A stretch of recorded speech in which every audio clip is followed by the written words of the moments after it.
હવે આપણે એવી પરિસ્થિતિનો વિચાર કરીશું કે જેમાં બળ સમય સાથે કે સ્થાન સાથે બદલાતું હોય, તો આવું બળ ચલ બળ કહેવાય. અને ચલ બળ દ્વારા થતા કાર્યનું સૂત્ર તમે આ ઉપયોગમાં ન લઈ શકો, એને અલગ રીતે આપણે કલનશાસ્ત્રની મદદથી ઉકેલવું પડે. તો આપણે કલનશાસ્ત્રનો ઉપયોગ કરી ચલ બળ દ્વારા થતા કાર્યના સૂત્રનો ઉપયોગ કરીશું, જે વ્યવહારમાં મોટા ભાગે આપણે ઉપયોગમાં લઈએ છીએ. તો વાત કરીએ ચલ બળ દ્વારા થતા કાર્યના સૂત્રની. તો સૌપ્રથમ વ્યાખ્યાયિત કરીશું ચલ બળ એટલે શું.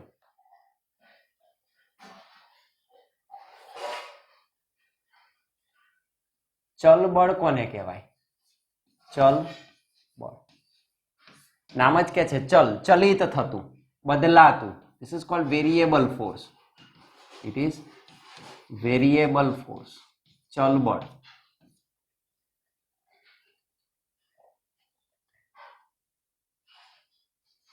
જે બળ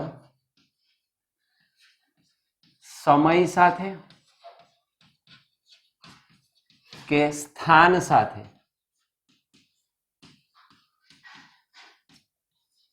બદલાતું હોય તેને ચલ બળ કહે છે. સ્થાન કે મોટા ભાગના આપણા કિસ્સાઓ સ્થાન સમય સાથેના છે, એટલે બાકી કોઈ પણ રાશિ સાથે બદલાતું હોય બળ, તો આપેલું બળ જો કોઈ પણ ભૌતિક રાશિ સાથે ફેરફાર પામતું હોય તો એને ચલ બળ કહેવાય. મોટા ભાગે આપણે સમય અને સ્થાનનો વધારે ઉલ્લેખ કરીશું અત્યારે આ કક્ષાઓમાં, એથી કરીને આપણે બેનો ઉલ્લેખ કરીએ છીએ. તો ચલ બળ એટલે સમય કે સ્થાન સાથે બદલાતું બળ. આપણે એક પારિમાણિક કિસ્સાનો વિચાર કરીશું, એક પારિમાણિક ગતિના સંદર્ભે.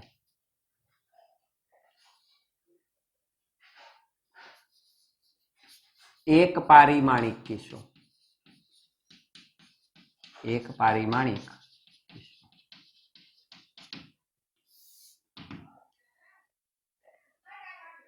એક્સ અક્ષની દિશા લઈ લઈશું. અહીં આપણે દર્શાવીએ કેવી રીતે મળી શકે તે.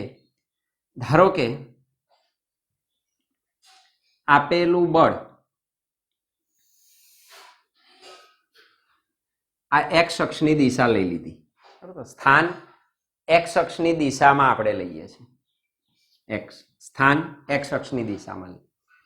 બળ પણ આ દિશામાં લાગે છે, પણ બળ બદલાય છે એટલે હું એને આ દિશામાં લઈ લઉં. આ વાય અક્ષ નથી ગણવાની અત્યારે. પણ બળ સ્થાન સાથે કેવી રીતે બદલાય, એટલે આપેલું બળ એ સ્થાનનું વિધેય મેં દર્શાવ્યું. જેમ આ સ્થાન બદલાશે તેમ બળના મૂલ્યમાં પણ ફેરફાર થશે, એટલે બળને મેં આ દિશામાં દર્શાવ્યું. બાકી આપેલું બળ પદાર્થ ઉપર એક્સ અક્ષની દિશામાં જ લાગે છે. ધારો કે આ આલેખ આપણને આ રીતનો મળે,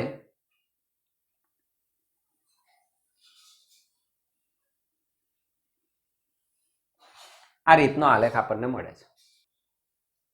તો અહીંથી આપેલું બળ અને સ્થાન, ધારો કે આ સ્થાન છે પ્રારંભિક સ્થાન, એને કહી દઉં ઇનિશિયલ પોઝિશન, અને અહીં આગળ અંતિમ સ્થિતિ બતાવી દઈએ તો આ ફાઇનલ પોઝિશન.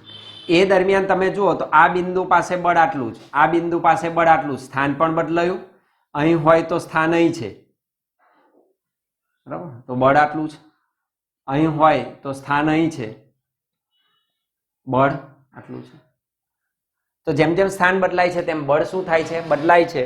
તો આ એનો આલેખ આપણે ડ્રો કર્યો કે સ્થાન સાથે બદલાતું બળ કેવી રીતે મળે એની આપણે વાત કરી. તો અહીંયા આગળ એક પારિમાણિક ચલ બળનો કિસ્સો આપણે રજૂ કરેલો છે. અહીં હું લખું આલેખ પરથી, આલેખમાં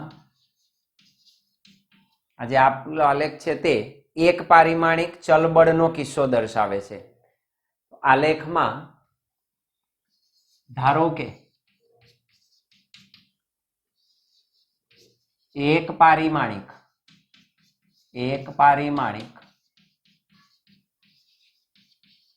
ચલ બળ ને ધ્યાનમાં લીધેલ છે. તો આપણે એક પારિમાણિક ચલ બળને અહીંયા આગળ ધ્યાનમાં લીધું છે. હવે આને હું સૌપ્રથમ ટુકડામાં વહેંચી દઈશ, નાના નાના ખંડોમાં વિભાજિત કરી દઈશ. જ્યારે આવું ચલ આવે ત્યારે તમારે સૌથી પહેલું કામ કરવાનું, નાના ખંડ માટે કેટલું કાર્ય થાય મારે એ શોધવું છે અને એના માટે કેટલું બળ લાગે આપણે એનો વિચાર કરીશું. માન લો કે હું અહીંયા આગળ કહી દઉં, આ એક નાનો ભાગ મેં વિચાર્યો. જો હું આટલા ભાગનો વિચાર કરું છું, સૂક્ષ્મ આટલા ભાગનો વિચાર કરું છું. આ જે છે તે આનો મેં વિચાર કર્યો. કેટલાનો? તો કે આ જે ખંડ છે એ ડેલ્ટા એક્સ જેટલો સૂક્ષ્મ ખંડ લીધો અને એના પર લાગતું બળ એફ ઓફ એક્સ છે. તો ડેલ્ટા એક્સ જેટલા નાના ખંડમાં જે બળ લાગે છે તો આટલા ખંડમાં લાગતા બળને આપણે અચળ ગણી શકીએ, કારણ કે અતિ સૂક્ષ્મ છે. બળ બદલાય એ પહેલા જ આ વિસ્તાર બદલાઈ જશે. તો સૂક્ષ્મ ખંડ માટે લાગતા બળને આપણે અચળ ગણી શકીએ. તો આપણું સ્થાનાંતર ડેલ્ટા એક્સ અતિ સૂક્ષ્મ હોવાથી આ અતિ સૂક્ષ્મ સ્થાનાંતર દરમિયાન લાગતું ચલ બળ અચળ ગણી શકાય. બહુ ના બદલાય. હું અહીંથી આટલું બદલું, મોટો વિસ્તાર હોય તો મારા બળમાં ફેરફાર થાય, પણ સૂક્ષ્મ સ્થાનાંતર કરું તો બળમાં એટલો મોટો ફેરફાર શક્ય બને નહીં. તો એટલા ભાગ પૂરતા આપેલા બળને આપણે અચળ ગણી શકીએ અને એના ઉપરથી થતું કાર્ય મેળવી શકાય. તો શું કર્યું આપણે? જો સ્થાનાંતર ડેલ્ટા એક્સ, સ્થાનાંતર સૂક્ષ્મ લીધું, જો સ્થાનાંતર ડેલ્ટા એક્સ સૂક્ષ્મ હોય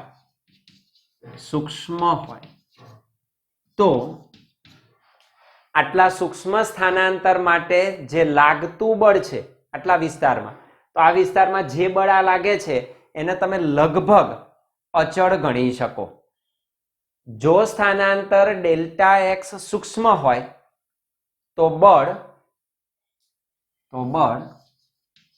એફ ઓફ એક્સ ને લગભગ અચળ ગણી શકાય. અને એને એટલા વિસ્તાર પૂરતું તમે અચળ લો તો મળતું કાર્ય,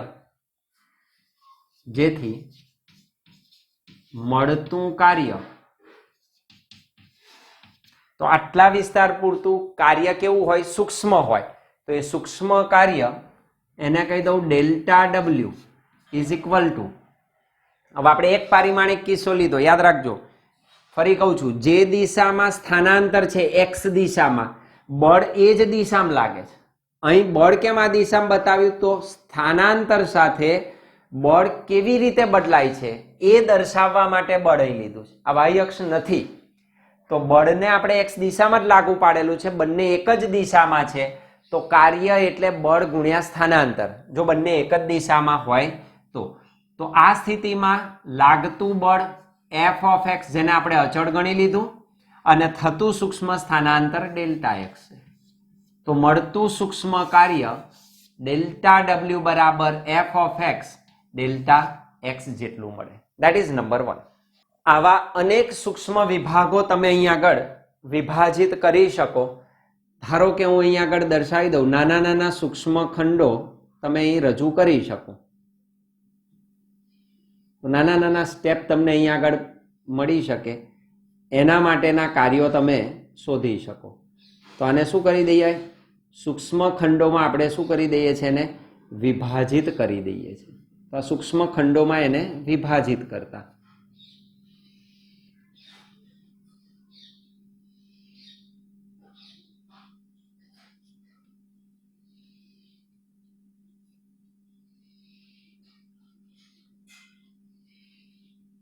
નાના નાના ખંડોમાં એને વિભાજિત કરે. એમાંનો આ સૂક્ષ્મ ખંડ વિચાર્યો. તો આ રીતે નાના આના દ્વારા થતું કાર્ય સૂક્ષ્મ ખંડ. તો આ શું રોકે? ક્ષેત્રફળ.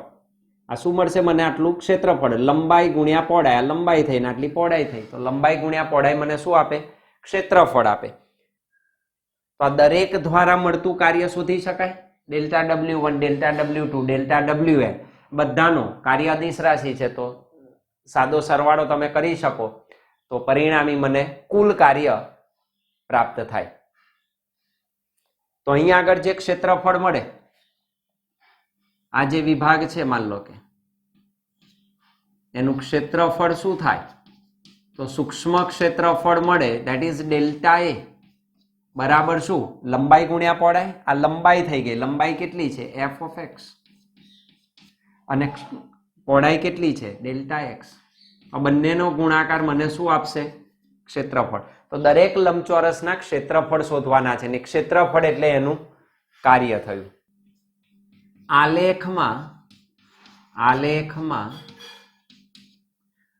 અનુક્રમે આવતા, ક્રમશઃ જે આવે છે તે અનુક્રમે આવતા નાના નાના વિસ્તારો આપણે લઈ લીધા, લંબચોરસ. અનુક્રમે આવતા લંબચોરસ વિસ્તારના ક્ષેત્રફળનો સરવાળો કરતા, કારણ કે અદિશ રાશિ છે, અદિશ રાશિમાં સરવાળો સિમ્પલ તમે કરી શકો. ક્ષેત્રફળનો સરવાળો કરતા મળતું કુલ કાર્ય,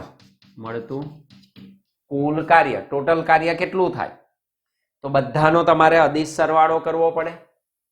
મળતું કુલ કાર્ય W is equal to delta W1. માન લો કે પહેલો ભાગ છે એના દ્વારા જે કાર્ય થાય ધેટ ઇઝ ડેલ્ટા W1. બીજાનું ક્ષેત્રફળ delta W2 plus delta W2 plus dash dash plus delta Wn. મેં આવા n ભાગ પાડ્યા હોય તો મને n વિસ્તારો દ્વારા મળતું કાર્ય આ રીતે શોધી શકાય. That means W is equal to મેથ્સમાંની ભાષા છે સિગ્મા, સરવાળો. કોનો કર્યો, ડેલ્ટા W નો.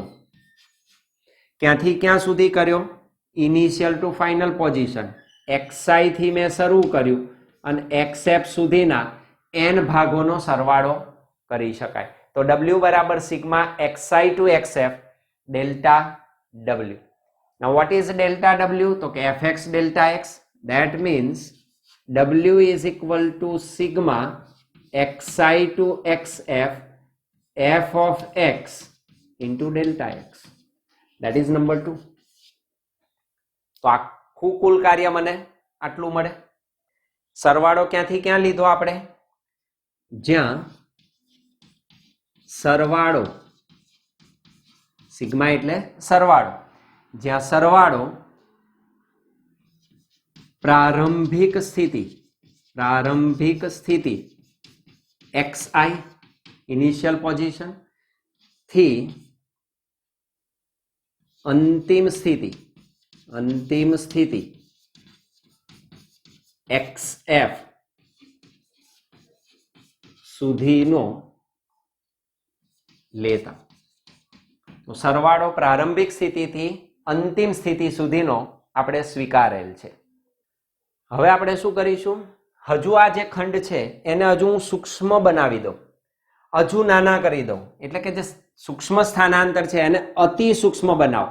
એટલે કે આખો જે આ વિસ્તાર છે આલેખનો, એ વિસ્તારમાં અસંખ્ય તમને નાના નાના સૂક્ષ્મ ખંડો પ્રાપ્ત થાય અને એટલા બધા અનંત કક્ષાના, અનંત સંખ્યાના તમને સૂક્ષ્મ વિભાગ મળે કે જેથી કરીને આપેલા સમગ્ર વિસ્તાર xi થી xf સુધીનો જે સમગ્ર વિસ્તાર છે એ સમગ્ર વિસ્તારમાં આ વક્રની નીચે ઘેરાતું ક્ષેત્રફળ એ આપેલ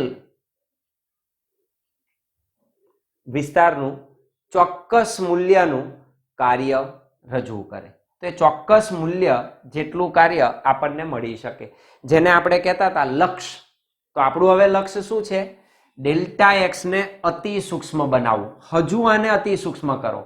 that means delta x tense two 0 લઈ લઈએ તો એ જો શૂન્યને અનુલક્ષે તો આ વિસ્તારો અતિ સૂક્ષ્મ બને, તો પછી એ કન્ટિન્યુટીમાં આવે, સાતત્યપણું આવે, અને સાતત્યતા આવે એટલે સંકલનમાં રૂપાંતરિત થાય. તો આ જે આપણો આલેખ છે એ પ્રકારનો છે. અને આ રીતે આપણે દર્શાવી દઈએ બી વિભાગમાં કે આ બધા જ્યારે સતત આવે ત્યારે આલેખ કેવી રીતે મળે આપણને. તો એનો આલેખ આ રીતે મળશે. તો તે વખતે આલેખ આ એક્સ સ્થાન છે, આ દિશામાં ચલ બળ આપણે દર્શાવ્યું જે એક્સ દિશામાં જ છે, અને આ જે તમારો આલેખ છે એનો એ જ આલેખ આપણે ડ્રો કરી દઈએ અહીંયા આગળ. તો આ જે વિસ્તાર થયો XI થી XF સુધીનો, અને આ વિસ્તાર કેવો થઈ જશે હવે સતત રૂપાંતરિત થાય. તો એની નીચે ઘેરાતો વિસ્તાર હવે આખું તમે કન્ટિન્યુઅસ લઈ શકો, કારણ કે હવે આ વિસ્તાર કેવો કરી દીધો આપણે સતત બનાવી દીધો, એટલે બધા એકબીજા સાથે જોડાઈ જાય એમ કહેવાય. અતિ સૂક્ષ્મ વિભાગો આપણે દર્શાવી દીધા. તો અતિ સૂક્ષ્મ વિભાગો માટે આ સતત બની જાય, અને આ પ્રદેશ વડે મળતું ક્ષેત્રફળ એ કુલ કાર્ય દર્શાવે. આ સમગ્રપણે વિસ્તાર તમને જે મળે છે આજ એ કુલ કાર્ય દર્શાવે. આ જે વિસ્તાર છે વચ્ચેનો એ શું દર્શાવશે? અહીં કાર્ય આવે. આ ક્ષેત્રફળ આપણને શું આપશે? કાર્ય. ક્યારે? Limit delta x tends to 0 માટે. શૂન્યવત આપણે નાના દર્શાવીએ. આલેખ બી ની વાત કરીએ છીએ. આલેખ બી, આલેખ એની વાત કરીએ આપણે. જો સ્થાનાંતર દેટ ઇઝ ડેલ્ટા એક્સ કેટલું શૂન્યની નજીક અતિ સૂક્ષ્મ ક્રમનું લેવામાં આવે. જો સ્થાનાંતર શૂન્યની નજીક અતિ સૂક્ષ્મ ક્રમનું લેવામાં આવે તો સરવાળામાં પદોની સંખ્યા અનંત બને. ઘણો બધો આ તો આપણે આટલા સુધી કર્યા, એ કેવા બની જાય? ઇન્ફિનિટિવ. લેવામાં આવે તો સરવાળામાં પદોની સંખ્યા અનંત બને છે. આના તમે નાના ભાગ પાડો તો અતિ સૂક્ષ્મ એવા ભાગોની સંખ્યા આપણી પાસે અનંત મળે. પરિણામે સરવાળાનું મૂલ્ય, જે કંઈ સરવાળો કરો, સરવાળાનું મૂલ્ય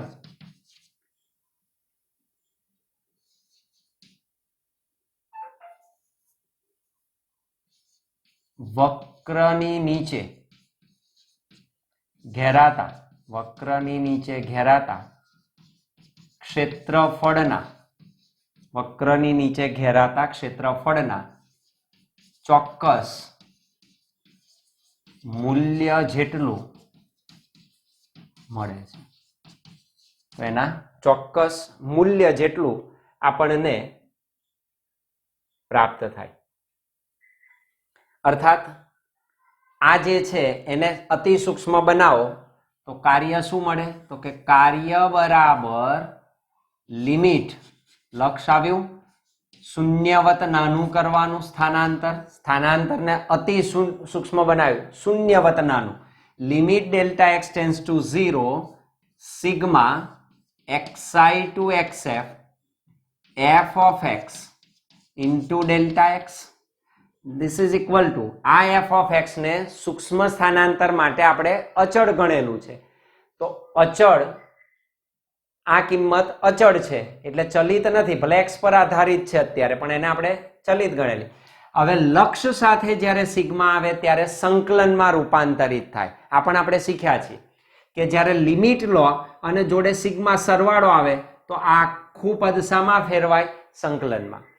જો આને બદલે ડેલ્ટા આવતું હોત તો એ વિકલનમાં ફેરવાય. એ આપણે અગાઉ શીખી ગયા છે. તો આ આખું જે પદ છે એને આપણે સંકલનની ભાષામાં રજૂ કરી શકીએ, અર્થાત મળતું કાર્ય ઇન્ટિગ્રેશન સંકલન ક્યાંથી ક્યાં સુધી, પ્રારંભિક સ્થિતિથી અંતિમ સ્થિતિ સુધી, f of x delta limit આવ્યું એટલે ડેલ્ટા સૂક્ષ્મ બની ગયું, દેટ ઇઝ ડીએક્સ.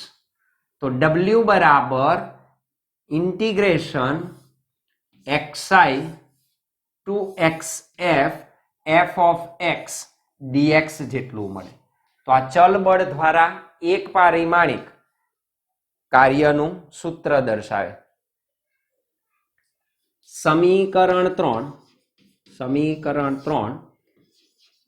ચલ બળ દ્વારા થતા કાર્યનું સૂત્ર દર્શાવે છે. તો જ્યારે ચલ બળ આવે ત્યારે તમારે આ સૂત્ર યુઝ કરવાનું. અચળ બળ આવે તો એફ સદિશ ડોટ ડી સદિશ નો આપણે ઉપયોગ કરીશું. તો ચલ બળ દ્વારા થતા કાર્યનું સૂત્ર એક પારિમાણિક કિસ્સો છે. દ્વિપારિમાણિકને આવે તો પાછો ડોટ પ્રોડક્ટ તમારે લેવો પડે, કારણ કે કાર્ય બળ અને સ્થાનાંતરનો અદિશ ગુણાકાર દર્શાવે. ચલ બળ માટે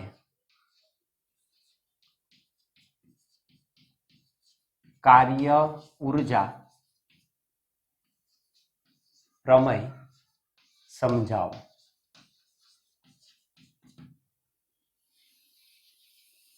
તો ચલ બળ માટેનો કાર્ય ઊર્જા પ્રમેય. શરૂઆતમાં તો અચળ બળ માટે કાર્ય ઊર્જા પ્રમેય. પદાર્થની ગતિ ઊર્જા પદાર્થની ગતિ ઊર્જા એટલે શું? જ્યારે કોઈ પદાર્થ પોતાની ગતિ દરમિયાન કાર્ય કરવાની જો કોઈ ક્ષમતા ધરાવતું હોય તો પદાર્થ ગતિ દરમિયાન કાર્ય કરવાની જે ક્ષમતા ધરાવે એને આપણે પદાર્થની ગતિ ઊર્જા તરીકે ઓળખીએ છીએ. તો પદાર્થની ગતિ ઊર્જા K બરાબર 1/2 mv². નંબર 1, m દળ v વેગ થી પદાર્થ ગતિ કરતો હોય તો એની ગતિ ઊર્જા 1/2 mv² જેટલી મળે. સમીકરણ 1 માં ગતિ ઊર્જા નો સમયની સાપેક્ષ ફેરફાર લેતા મારે ચલ બળ જોઈએ છે એટલે ફેરફાર તો જોઈશે. તો આ ગતિ ઊર્જા ધારો કે સમય સાથે બદલાય છે, કારણ કે પદાર્થની ગતિ દરમિયાન તો સમય સાથે પદાર્થ પોતાનું સ્થાન બદલે ત્યારે મને એની ઝડપ મળે. તો ગતિ ઊર્જાનું સમય સાપેક્ષ ફેરફાર લઉં છું એટલે કે એનું વિકલન લેતા. તો આનું સમય સાપેક્ષ વિકલન લઈ શકાય. that is d/dt of k is equal to d/dt of 1/2 mv². આપણું વિકલન આવ્યું તો વિકલન ખ્યાલ હોવો જોઈએ. that is dk/dt is equal to 1/2 m અચળ. આપણે દળને અચળ ગણેલું છે તો અચળ કિંમત 1/2 m d v²/dt. Therefore, dk/dt is equal to 1/2 m x raised to n નું વિકલન n x raised to n minus 1. તો 2 આગળ આવે, v raised to 2 minus 1 that is 1 twice v, અને v નું પોતાનું તો ખરું જ that is dv/dt. તો v² નું x raised to n મુજબ વિકલન કર્યું that is twice v, અને વેગનું પોતાનું તો ખરું જ that is dv/dt. Now these two gets cancelled. Therefore, dk/dt is equal to mv dv/dt. mv dv/dt. dv/dt ને ઓળખીએ છે વેગનું સમય સાપેક્ષ વિકલન પ્રવેગ આપે. તો જ્યાં dv/dt is equal to a પ્રવેગ, તો શું આપે મને? પ્રવેગ. તો એની જગ્યાએ આપણે પ્રવેગ લખી શકીએ. that is dk upon dt is equal to mv into a. આને ગોઠવી દઈએ તો કે dk upon dt is equal to માં v, તો ma into v. હવે ન્યૂટનનો બીજો નિયમ આપણને ખબર છે, ન્યૂટનના ગતિના બીજા નિયમ મુજબ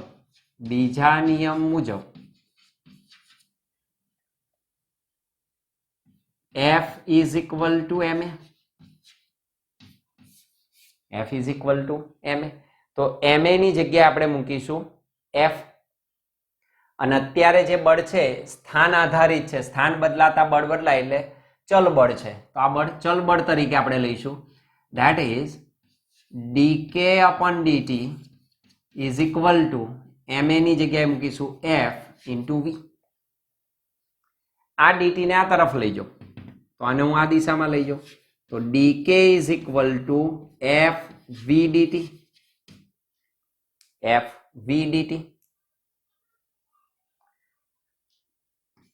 પરંતુ વેગ એટલે શું? પરંતુ v is equal to dx upon dt. સ્થાનાંતરનું સમય સાપેક્ષ વિકલન એટલે વેગ. અર્થાત what is dx? તો dx સૂક્ષ્મ સ્થાનાંતર v dt જેટલું થાય, તો dx બરાબર v dt. અને આપણે બળને સ્થાનના વિધેય તરીકે લઈશું એટલે હું આમ લખી શકું, that means dk is equal to f of x, x નું વિધેય છે, v dt એટલે dx, તો f of x dx. તો dk બરાબર f of x dx મળે. બંને બાજુ સંકલન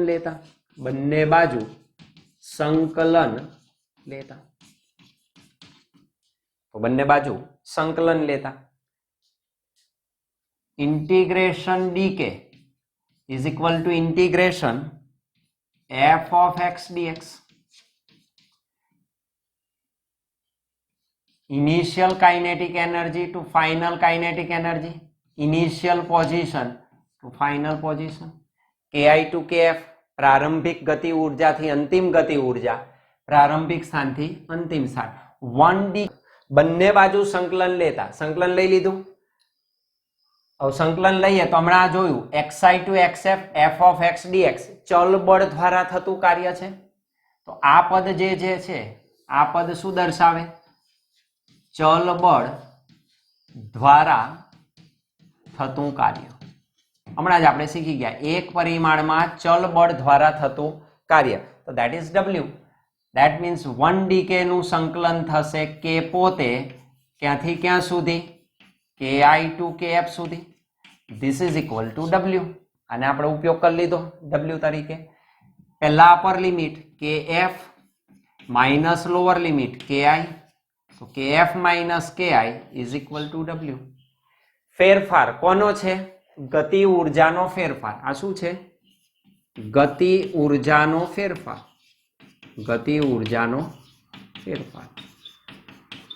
is equal to w. ગતિ ઉર્જાનો ફેરફાર એટલે ડેલ્ટા કે લખાય, that is equal to w. જે ચલ બળ દ્વારા